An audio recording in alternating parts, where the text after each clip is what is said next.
Hello, everybody, and welcome to this Royal Television Society Q&A discussing the launch of Series 2 of World on Fire from the BBC and Mammoth Screen.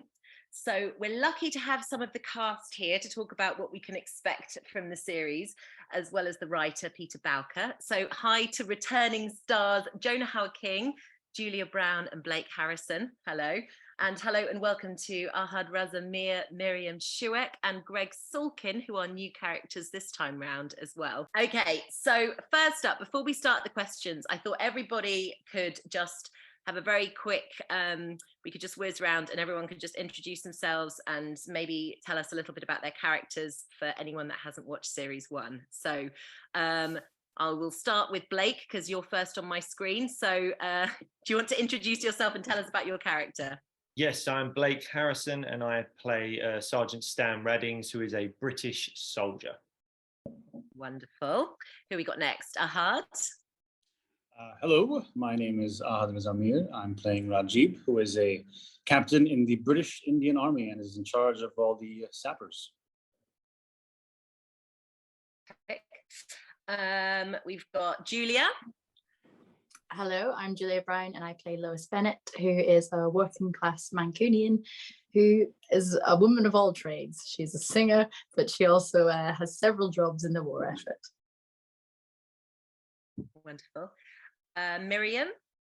Hello, I'm Miriam Schiweck and I'm playing Marga, who is a teenager from Nazi Germany. Wonderful. And Greg? Hi guys, I am Gregg Sulkin and I play a pilot based in Manchester, and I guess I get into a bit of spot of bother along the way. Excellent tease for us. And Peter as well. I know you're not a cast member, but just introduce yourself for us as well, please. I'm Peter Bowker. I'm the writer of the first and second series of World on Fire, along with Rachel Bennett and Matt Jones. Wonderful. Okay, well, Peter, you're first up with the questions, I think. So let's start with you. How would you sum up Series 2 of World on Fire? Well, it took longer to film than the war itself. And I think what we wanted to do was expand on the kind of various traumas and dramas that the existing cast were going through. But the war changes, the focus of the war changes from Europe to North Africa. So the opportunity from the writing point of view was to embrace the whole kind of DNA of the series, which was to present it as a truly global conflict. And in particular, wanted to introduce the armed forces from what was the Empire, what became the Commonwealth, and the whole relationship was strange, convoluted, sometimes toxic, sometimes mutually supportive relationship between the colonized and the colonizers. So the other thing that was inspiring was the desert landscape, which is stunningly recreated in conditions that the guys can tell you about, was such a strange environment for everybody there that there's a whole kind of there's a whole other war going on, and that's the war with that particular environment. So there's a North Africa strand, and then I wanted again to go into domestic life, both in Manchester and in Berlin, in Nazi Germany, and Miriam, who plays Marga, who we've only just met right now, does an astounding job. That is a very dark story and a very difficult story to carry. But again, you're always looking for contemporary resonance and to tell a story of what happens when a country comes under the kind of spell of a far-right ideology is there for all of us to see. And then the Manchester, the Blake house, Rabina, Rabina's presence, and the fact that these people who've met during wartime, their lives are now intersecting, was also kind of driving this piece. So with Julia's character and Jonah's character and Sophia's character at the centre of this triangle. So sort of domestic complications, and as always with this, it's finding the small human moments, you know, in what might be called kind of bigger history. It's always finding those. Peter, I remember seeing the first series of this in 2019, and you know, a lot has happened in the world since then. And as much as we sort of want to forget about it, obviously there's been quite a dramatic event of the last few years. So how has COVID affected series 2? How did it affect your writing, and how did it affect the shooting and the production? Well, it affected the writing insofar as it just gives everybody else a chance to keep giving you notes on the script, because they've got 4 years worth. So in that respect, deeply irritating, obstructive. It's affected the writing because I was writing the bulk of this, you know, during COVID. So it seemed ridiculous that I was writing about this global event in the middle of this global event. But what was interesting was people's behavior and the way that narratives emerge and the way that false narratives emerge, the way that stereotypes start to get a grip on, you know, how different nations are handling stuff and things like that. So it had an accidental pertinence. In terms of the production, you might have to talk to these guys more about this. It was the main problem from the production point of view from my end was it was endlessly delayed. And I'm sure that was the same for all the guys who are present here. Availability's changed. Where we were going to film it, I think, changed. So it was, the most interesting thing was was the way, yet again, that the myth that I think I'm trying to puncture with this series, the myth of a kind of there is an enemy out there that can somehow be, you know, put in, you know, nationally defined. The need for international cooperation was just blatant in both situations. Definitely. When you talk about a story like this and a story that's as well sort of told and as often told as the Second World War, how do you go about making it different, and what do you think stands World on Fire apart from all the other ways of telling it and the other kind of stories that we've heard about this conflict? Well, I would hope that, oddly enough, the starting point for this was, because I probably started writing this about a good few years, certainly a good few years before Brexit. I started thinking of this, and it was an era when everything felt, you know, internationalism felt to be a kind of genuine feeling. So I was writing it, and obviously various kind of toxic strands have kind of inhabited the debate since then. So I suppose what I wanted to do was write a series that was a genuinely global look at the war. And the challenge for me as a writer, that remains a challenge, but is always interesting, is if you're writing a precinct drama and the precinct is the entire world, can you tell it in such a way that the stories still speak to each other? And so, that's always been the ambition of the piece. Jonah, I'll come to you next. The first series ended on quite a cliffhanger for Harry. So where do we find him at the start of the second series, and sort of tell us a bit about what happens to him?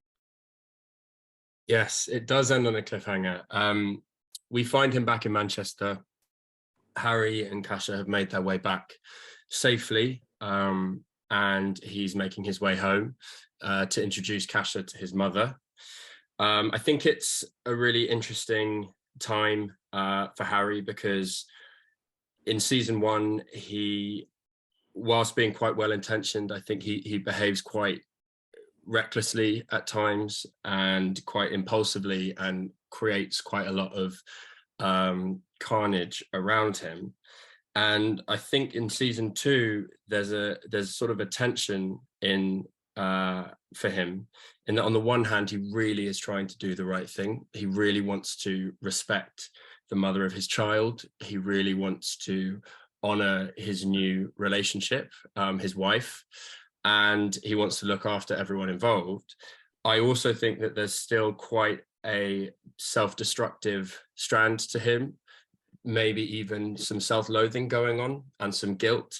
And I think sometimes he feels like the best way for him to serve his family and to help the people around him is by going back to war.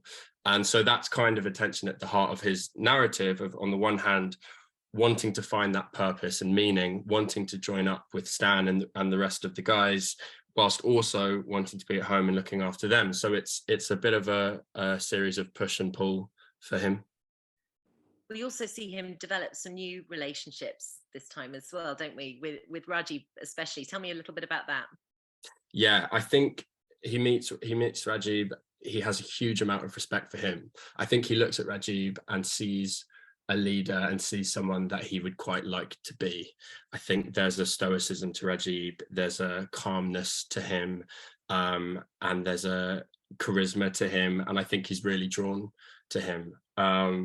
And I think he respects him very, very much. So I think that is a friendship that develops, over the course of the season. I think they become quite a good duo. They go through their own conflicts for sure, and definitely don't always see eye to eye. But I think ultimately there's, a mutual respect between them both. I think they both know that each other are trying to look after their men, trying to do the right thing, trying to do what's best for everyone around them. So yeah, he's someone that he leads on Rajiv, leans on him quite a lot, I think.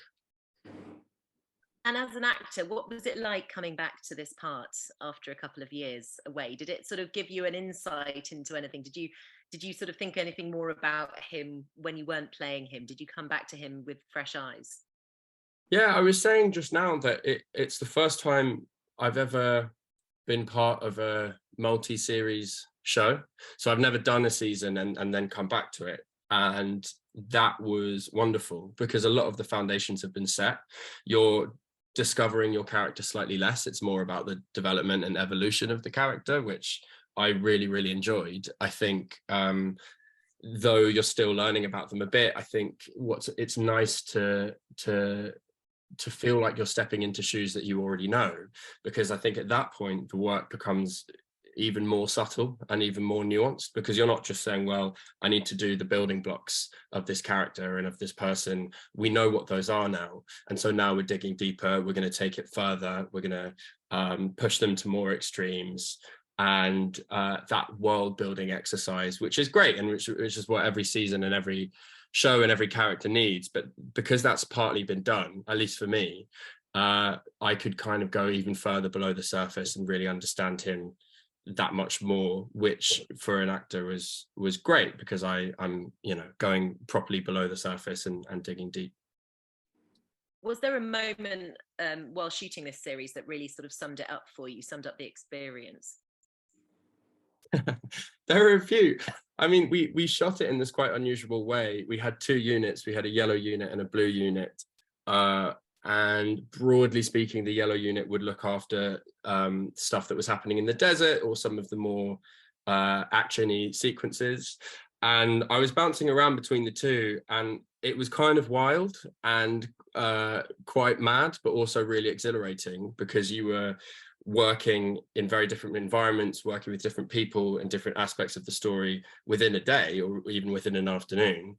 And so that kind of frenetic, exhilarating energy kind of defined it for me. But I think that also defines Harry slightly and defines his experience of the war. So I think there was some kind of mirroring going on there, but definitely it meant that we had to be pretty on our toes. I think we had to be pretty prepared. I think we needed to make sure that we understood the arcs really well, which was great. Which is why it was great to have some conversations with Pete beforehand, to talk to the directors, to talk to the execs, so that we really knew what the journey was throughout. Because I think for everyone, we did shoot it in this very streamlined way, which I think was it was frenetic but amazing fun as well. Wonderful. Thanks so much. Julia, I'll come to you next. Obviously,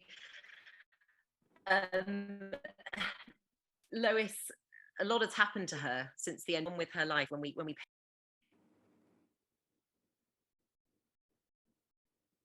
Oh, have we lost sound? Hello, did you hear me? No, I think your microphone went off. Was that I'm me? so sorry. Hello. Right. I was just saying, Julia, a lot has happened to Lois since the end of series 1. And how do we find her at the beginning of series 2? Yeah, so where we leave her in series 1, she's just become a mother. She's just been proposed to. She said yes to this proposal.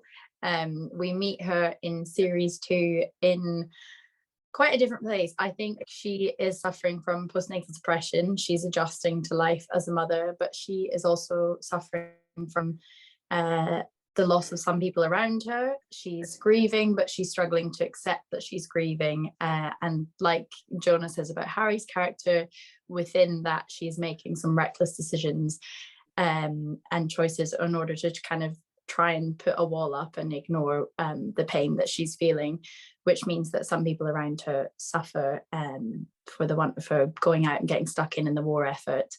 And we'll see her kind of going on a real whirlwind journey throughout series 2 as she essentially goes through stages of grief in a way.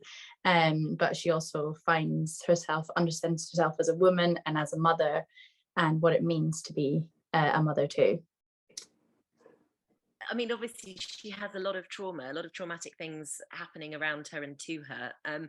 How did you sort of switch off at the end of a day filming with some of those really difficult scenes? Did you find it difficult to not take that home with you? I think I have the people of Belfast to thank for that. The crew that we worked with were just so beautiful, amazing people.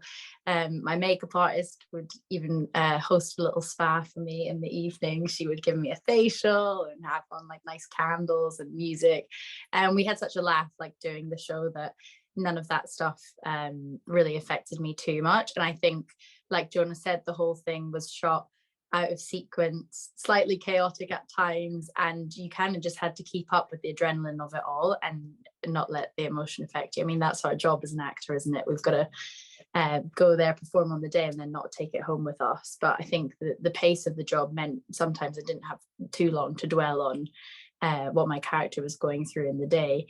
And actually, sometimes if we did have to get a scene down quite quickly, that adrenaline helped me to access that emotion and then switch it back off afterwards, because I was off to a different side of the set to do something completely different.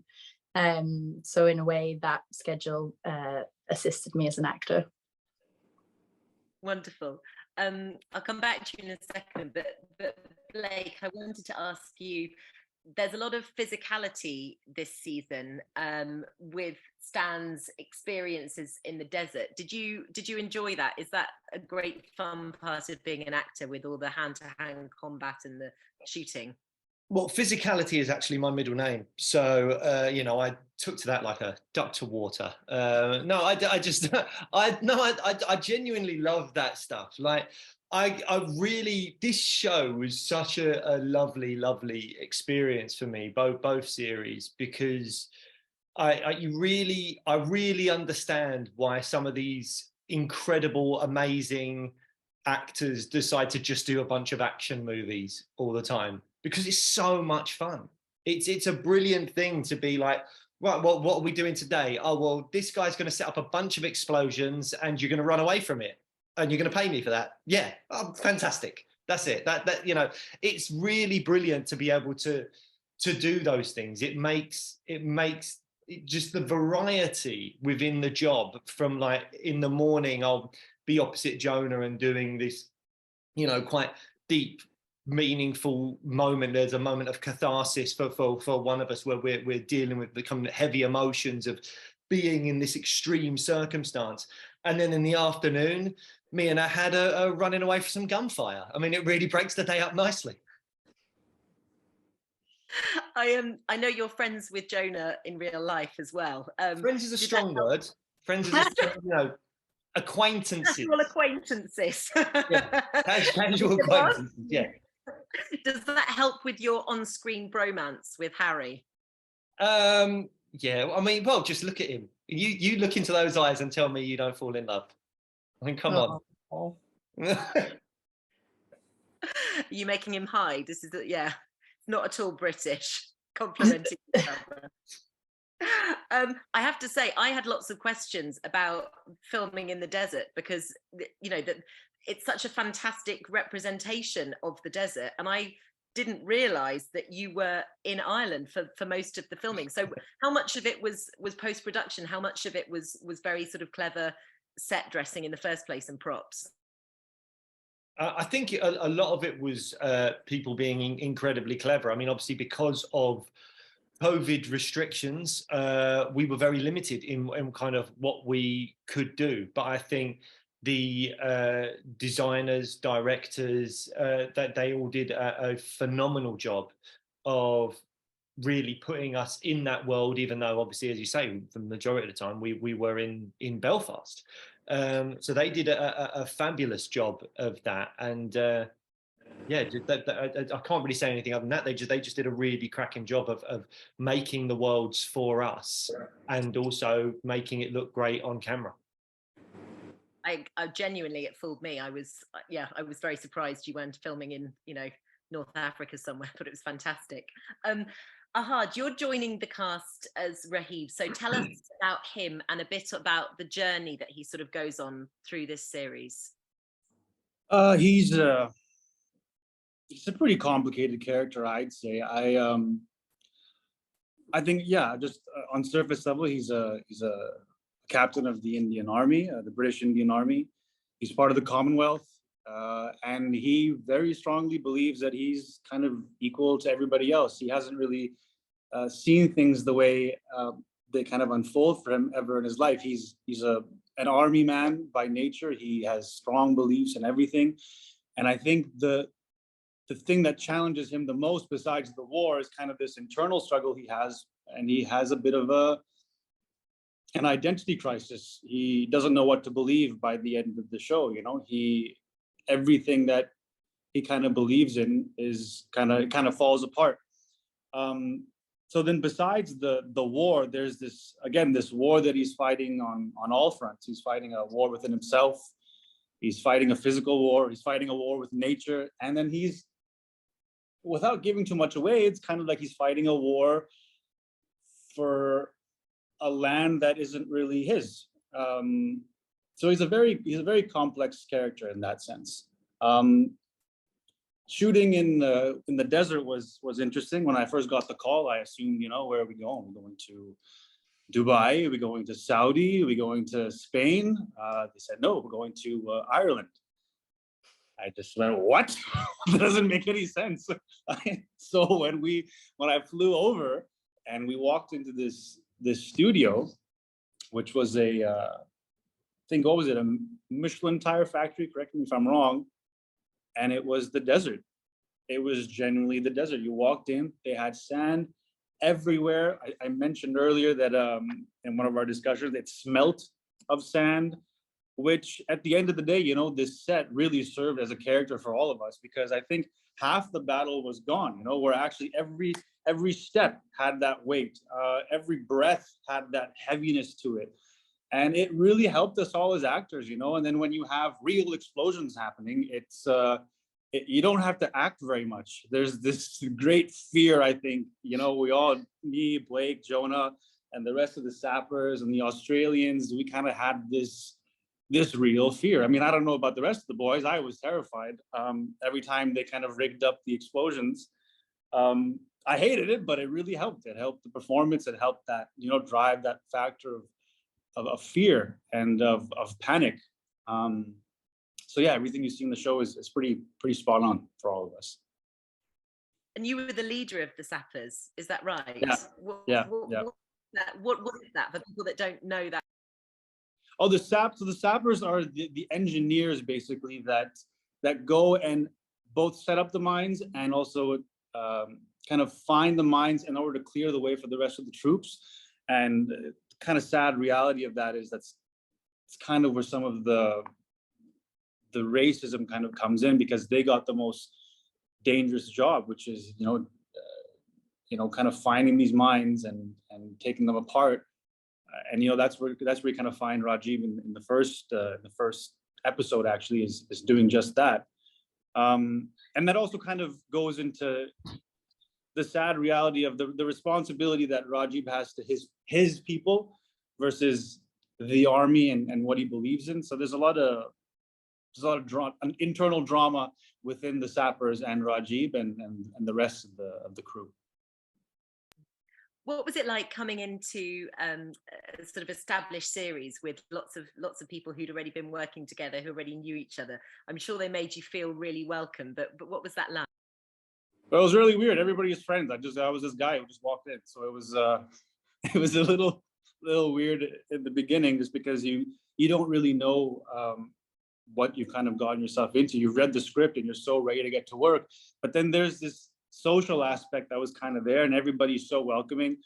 Besides being, amazing actors, amazing people. The second I walked in, everybody was so welcoming, and it really made me feel at home, because we were there for quite some time. I flew in from very far away, so it was nice to kind of have this home away from home, even though I was in Belfast. I've never been to Northern Ireland in my life, so it was just. Besides great actors, great people to work with. How lovely. And Gregg, I mean, you're another newbie this season. What was your experience like of coming into this role?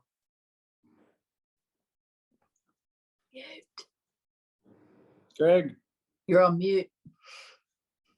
That would help. So honestly, I loved it. So I was born in London. I live in Los Angeles, so it was also a big flight for me to come and do the show. But like I had said, like this group of people on this screen are very, very, very special, and are hopefully close friends of mine now for life. And the show was just so much fun to do. I just remember, when you're coming onto a new show, it's really lovely when the cast are very welcoming. And I remember my first day on set, I'd met Jonah 2 days prior or 3 days prior. And I got a message and Jonah, I think that was his one day off the entire show. And I got a message at like 5:45 in the morning from Jonah, basically saying, "Hey, just wanted to wish you good luck today. I'm going back to bed." And that meant a lot to me. Someone who like sort of was just there with open arms, and obviously Julia too has become such a special friend of mine in my life. And to be honest, so on the personal side the show was amazing, and then on the professional side the show is also amazing. So I loved the first season, and I was honestly delighted to be part of it. So you're playing an RAF pilot, is that right? Yes. So yes. Did you get to fly any planes? Did you get to sort of do any stunts, Tom Cruise style? The BBC insurance wouldn't allow it, unfortunately. But I did sit there and pretend like I was flying for sure. And that, there's a lot of post-production and CGI on the show. And but yeah, like I had said, like they really try to help your performance. There were like real explosions when you're sitting in the cockpit, and that really helped. So in at times you really don't have to act. It is genuinely like quite frightening. What did you learn about the boys that did that job for real in the war? What kind of surprised you? I mean, how brave they are, and just how fearless you have to be. I think every time you go up, that you go up in the air, it could be your last. And sort of the team spirit, and the fact that you have to have each other's backs. Obviously there's a technical side to flying a plane, but to be honest, it's all up here. And just the bravery of those soldiers and the fighter pilots in the war was incredible. So to be honest, I actually felt very honored to play a fighter pilot, because there are those who have served for us and who've lost their lives. So to me, every time I got in there, it did hit me like, wow, this is a real, I'm just acting, but these people are real, and they are actually heroes. So to me, it was an honor to play. And is there a moment for you that stands out on set that particularly summed up the experience of World on Fire Series 2 for you when you look back at it? I think just the plane. Well, I mean, that was so great because I loved actually, there's a few. I loved working with Eugenie, who plays Henriette, who's such a talented French actress. I loved my scenes with her, and I loved our storyline throughout season 2. I think I mean, it was definitely something I remember because I think it was more of a nightmare. But, you know, before you jump onto production, they always ask you, oh, are you allergic to anything? So in capital letters, I sent my form back, but in capital letters, I wrote, yeah, I'm very allergic. I have hay fever very badly. And in one of the scenes, and we shot that scene, that episode over the course of a week. They stuck me in a hay barn, and the hay was actually real. And so all I know is if we get the opportunity to come back for a season 3, I'm normally not a diva at all, but I will have to request that the hay is fake because I genuinely couldn't breathe. So that was a moment that I'll definitely remember for the rest of my career, and to make sure that production really get those allergy forms in ahead of time. Greg, sorry, can I just say that my plan for you in the 3rd season is that you run a farm, and I don't know how it's going to play out. Peter, I'm not sure if you know this, but unfortunately I'm unavailable. but yeah, no, honestly, I loved it. And just so the hay was insane, but I also think my last other point was being up in mounted on the plane, and it's on hydraulics, being able to actually feel the plane move was so helpful as an actor. And then, when you step back, you step down, it's really cool. But I feel like I'd give this advice to any actor who's playing a fighter pilot who's going to be mounted in a plane for a while, is make sure you go to the bathroom before you get up on that plane, because it's an absolute nightmare for production to get off that plane and go, I need the bathroom for a second. Awesome. Words to live by. I'm sure Tom Cruise would agree. Miriam, just finally, we haven't spoken to you yet, and your character is part of the Lebensborn program, which I have to be honest, I didn't know anything about this. It was, an incredibly shocking, I suppose, part of history. So what did you know about it in advance of this, and what did you find out? So to be honest, I didn't know about it myself. So we never learned about it in school, and I've just asked my friends after Googling it and just reading about it, did you know about that? And turned out that just lots of people never heard about it in Germany. But after doing lots of research, obviously, turned out to be this organization founded by Himmler, which had the main goal to breed the Aryan race. So it's so fucked up. So they were encouraging German soldiers to sleep with Aryan looking women, with blonde hair and blue eyes, to just get kids that look as Aryan as possible. And another part of that, which is not part of the show, but I found out as well that they've just kidnapped thousands of kids from Poland and from other countries around Germany that would look like the typical German, they wanted to German people to look like, and they've just been kidnapped from their families and got the new identity to be part of the German race. And I think today there are still about, what did I read, 250,000 people living in Germany that are originally from, I don't know, Poland or some other countries, and they have no idea who their families are and everything. It's really crazy, and it really shocked me that I didn't know about it, because we've got, of course, lots of lessons about Second World War in history lessons in school, but this seems to be some kind of side thing. People do not talk about it so much.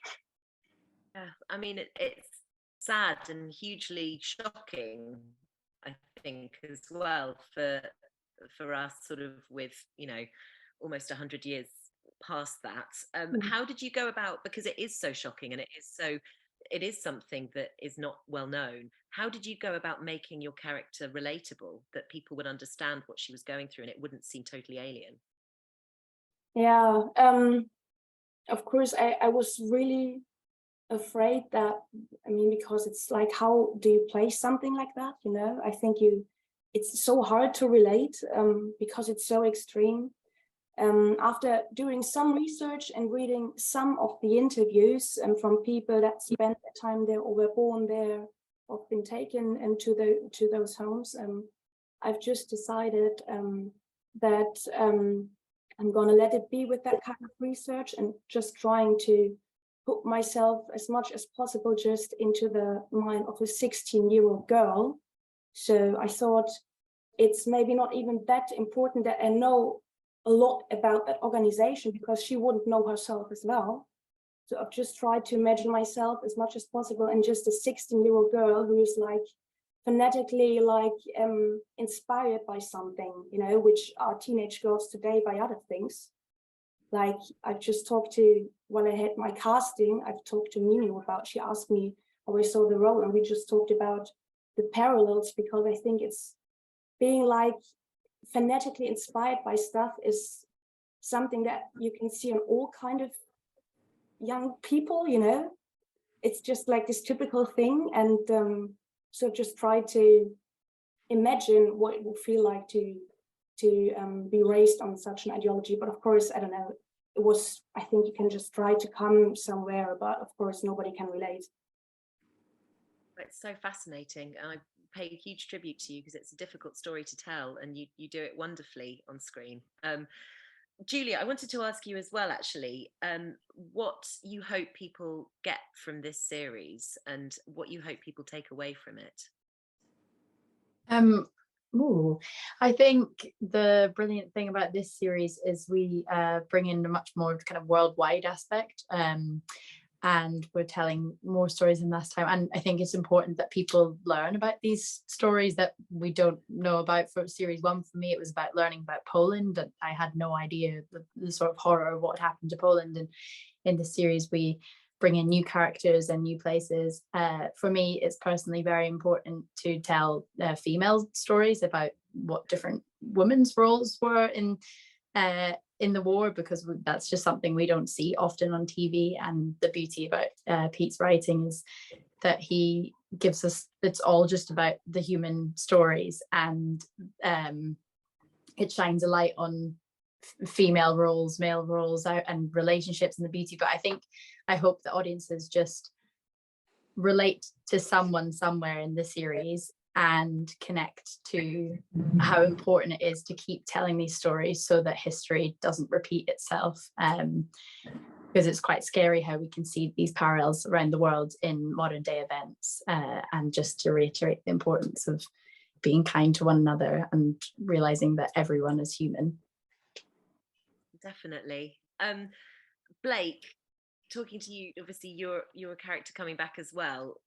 Did you have any sort of conversations with people in the gap between series 1 and series 2 who talked about what a massive fan they were? Was there anyone that you sort of spoke to that told you that the show had meant something particular to them, or that they were a huge fan? I mean, definitely lots of people that really enjoyed the series. I mean, there was such a long gap between the series 1 and 2 that I can't recall any kind of like specifics or anything, but there was plenty of people that said that they really, really enjoyed the series. And I know that I did as well. I mean, it took so long to kind of, because of COVID and everything that was going on, it took so long to kind of get the confirmation that this was happening, and the confirmation that, you know, particularly for Stan being involved. I mean, I remember getting the call, and I was upstairs and I ran down to the garden. I was like, oh, I'm back for series 2, because I was really excited about it, because you didn't have to bring Stan back either. Stan had a lovely little story in series 1, and then we saw him get saved at Dunkirk, and that could have been it for Stan easily. But so it was so lovely that that Stan was brought back, and I could be a part of this again, because the series did mean a lot to me. Not just in terms of, I think, what the series stood for in terms of showing this kind of cross-national or international, I should say, allyship. I'm making up words now, and camaraderie. and especially with the times that we've had recently with Brexit and COVID and other things, and these people coming together and showing the kind of complexities of, particularly in series 2, between like the Indian Sapper unit and the British soldiers. I think there's so much that can be gained from that as an audience member, and also just as a fan myself, I enjoy watching stuff like this and not just enjoying the relationships between these characters that are incredibly relatable, but also educating myself on stories like what Miriam was talking about when it comes to these horrific programs that most of us didn't know existed, and now we get some specifics on it. And that's really important to both educate ourselves and find ourselves relating to these brilliant characters that Peter's created. Just to go back to Peter, other than obviously your series 3 plan of setting it for Gregg entirely in the stables, are you already thinking about what you could do with these stories for series 3 if you're lucky enough to get another go? Oh yeah. Gregg, it's an undercover farmer, if that helps sell it to you. He's got a complex backstory. I'm in. Right, you see, I knew that's actors for you, see.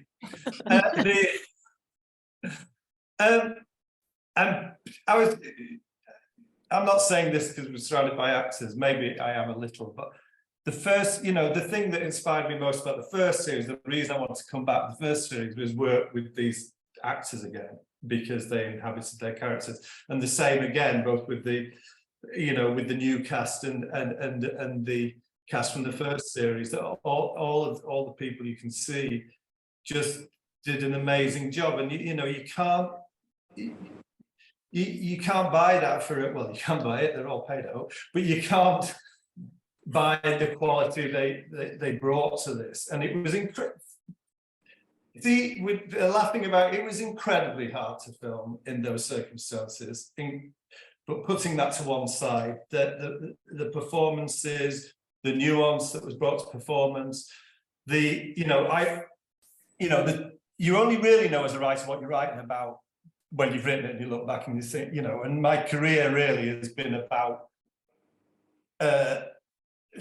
traditional men who have trouble expressing their feelings and traditional men having to deal with women who want to break out and change their roles. So there's nothing in my life in that. I don't know where that comes from. And what these guys captured, and Ahad and Gregg in particular, coming into a kind of, an existing format, if you like, is they got the kind of spirit of the thing. I think there's a humor underneath most of what I do, and they kind of got that. They got the rhythm of it, and that's incredibly hard to pick up. And that is why it's good. That is why it's good. I used to refer to flashbang bollock moments when I knew there was going to be explosions or action. And I'd say, well, here's the string of flashback bollock moment. Here's the stuff I really want to write. Is 2 men trapped in a ditch overnight talking about anything that comes to mind. That's the humanity. That's where you find the humanity. And so thank you, all of you. Thank you. Thank you. That's a lovely moment to leave it on, I think. Thank you all so much. That was fascinating. Jonah Hauer-King, Julia Brown, Blake Harrison, Ahad Raza Mir, Miriam Schiweck, Gregg Sulkin, of course, Peter Bowker. Huge thank you to all of you for that chat. It was so interesting, and it's made me so excited for series 2. So the first episode of World on Fire series 2 will air on Sunday, the 16th of July at 9 p.m. on BBC One, with new episodes airing and made available on BBC iPlayer weekly. Huge thank you to all of you, and hopefully see you again. Thank you. See you later. Thanks very much. Thank you. Bye-bye. Thank you.